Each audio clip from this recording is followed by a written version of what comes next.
नमस्कार विद्यार्थियों।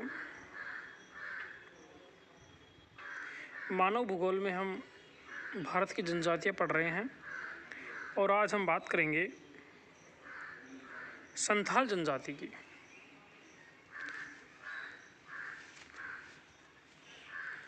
जो संथाल जनजाति है यह गोंड जनजाति के बाद भारत की सबसे बड़ी दूसरी आदिम जनजाति है।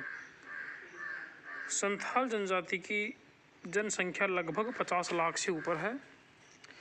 संथाल जनजाति का जो निवास क्षेत्र है मुख्य रूप से यह जो जनजाति है वो बिहार और झारखंड का जो छोटा नागपुर का पठारी क्षेत्र है उस क्षेत्र में संथाल जनजाति निवास करती है। विशेष रूप से जो जिले संथाल, प्रगना, रांची, पालामाऊ, हजारीबाग इन जिलों में संथाल जनजाति का बाहुल्य देखने को मिलता है। संथाल जनजाति के जो निवास क्षेत्र है उसका भौगोलिक वातावरण कैसा रहता है इसके बारे में बात करें हम तो इस प्रदेश की जलवायु उष्ण कटिबंधीय मानसूनी है। यहाँ सघन वनस्पति पाई जाती है। ग्रीष्म ऋतु में दिन का तापमान 40 से 45 डिग्री के मध्य रहता है और वर्षा काल में यहाँ पर अच्छी वर्षा होती है। 160 सेंटीमीटर से 180 सेंटीमीटर वर्षा होती है। शीतकाल में भी वर्षा 10 सेंटीमीटर तक होती है। ये लोग पहाड़ी और वन क्षेत्रों में रहना पसंद करते हैं। वर्तमान में ये लोग मैदानी भागों में भी निवास करने लग गए हैं।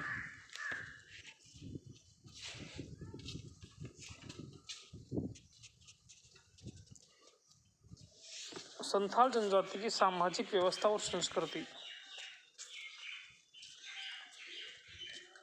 इस जनजाति में सामाजिक व्यवस्था प्रहा प्रणाली पर आधारित है। जो प्रहा प्रणाली है इसका मतलब परंपरागत शासन व्यवस्था। तो इनकी जो शासन व्यवस्था है परंपरागत रूप से चली आ रही है और प्रहा प्रणाली पर आधारित है, यानी परंपरागत शासन व्यवस्था पर आधारित है। प्रत्येक गांव में एक मुखिया होता है जिसको ये लोग बोलते हैं मांझी। इनकी जो पंचायत होती है, इनके जो सारे फैसले पंचायत में होते हैं, उस पंचायत के 5 स्तंभ होते हैं जिसमें आपका मांझी, परानिक, जोग मांझी, जोग परानिक और गोडते। इन्हीं 5 स्तंभों को 5 आदमी कहने की प्रथा चल गई है, पंचपटल कहने की प्रथा चल गई है, यानी पंचायत में 5 आदमी। तो जिसमें मांझी है तो मांझी हो गया गांव का मुखिया, उसे मांझी बोलते हैं। परानिक है जो है उप प्रधान। जोग मांझी है वो गांव के युवक युवतियों की गतिविधियों पर दृष्टि रखता है ताकि कोई भी वर्ण संकर उत्पन्न नहीं हो। जोग परानिक जोग मांझी की सहायता प्रदान करते हैं और गोडते हैं जो मांझी का संदेशवाहक है। यानी जो मुख्य रूप से 5 स्तंभ है इसमें मांझी है जो मांझी हो गया, गांव का मुखिया हो गया। परानिक उप प्रधान हो गया। जोग मांझी जो गांव के नव युवक युवतियों पर दृष्टि रखता है। जोग परानिक जोग मांझी की सहायता के लिए जोग परानिक होता है और गोडते जो मांझी का संदेशवाहक है, मांझी को संदेशों तक आम जनता तक पहुंचाता है और आम जनता के संदेशों को मांझी तक पहुंचाता है। तो ये हो गया संदेशवाहक। इस तरह इनकी पंचायत के मुख्य 5 स्तंभ होते हैं।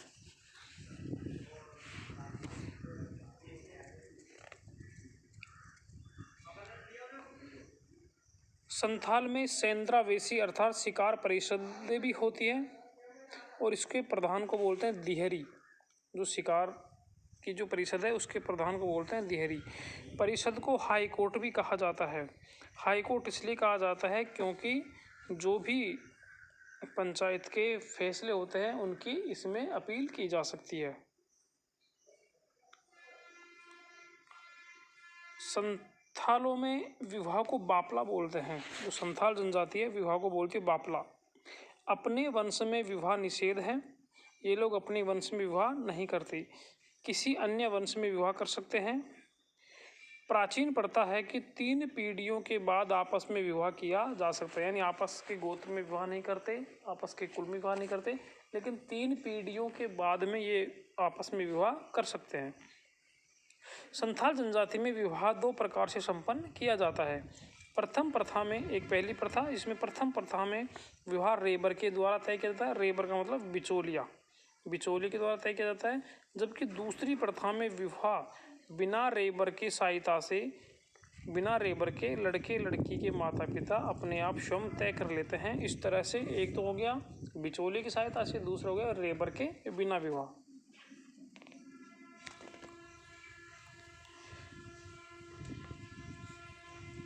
शादी तय हो जाने के बाद लड़के का पिता रेबर तथा गांव के कुछ विशिष्ट व्यक्तियों को साथ लेकर लड़की के गांव जाता है।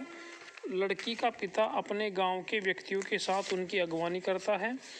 कन्या को स्वीकार करने के बाद वे लोग भोजन करते हैं तथा अपने गांव वापस आ जाते हैं। इस प्रकार लड़के का पिता रेबर अन्य व्यक्तियों के समक्ष विवाह की स्वीकृति देता है। इसमें विवाह विच्छेद तथा विधवा पुनर्विवाह का चलन भी विद्यमान है। वर्तमान शिक्षा के प्रसार के कारण इनमें बाल विवाह बंद कर दिए गए हैं। जो संथाल जनजाति है पुनर्विवाह में विश्वास करती है, अंधविश्वास में विश्वास करती है तथा जादू टोनों और पूर्व जन्म में विश्वास करते हैं।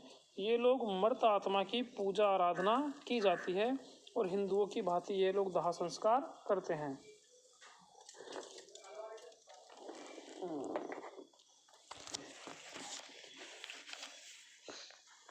आभूषण और वस्त्र।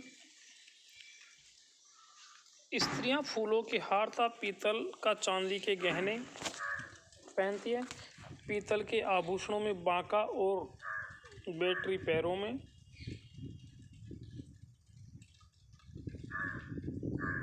बांका बैटरी पैरों में चांदी के सकीम, खागा, हाथ में चूड़ियाँ, गले में चांदी का हार जिसको सिगड़ी माला बोलते पहनती है।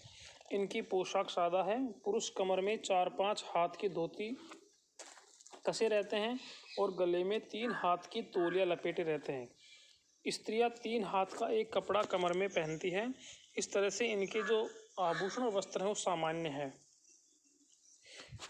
आर्थिक जीवन, ये लोग मुख्य रूप से कृषि कार्य करते हैं, मत्स्य पालन करते हैं, पशुचारण करते हैं और ये लोग धनुष बाण की सहायता से शिकार भी करते हैं। वर्तमान में विभिन्न औद्योगिक क्षेत्रों में ये लोग उद्योगों में भी लगे हुए हैं। छोटा नागपुर के पठार का जो खनन उत्खनन का जो क्षेत्र है उसमें ये लोग मजदूरी भी करने लगे हैं।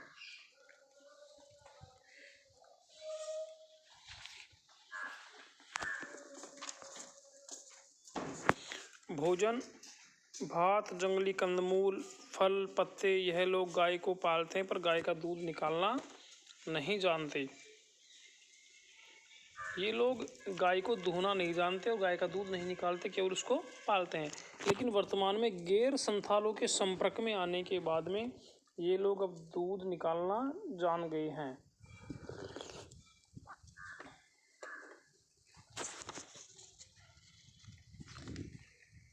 धन्यवाद।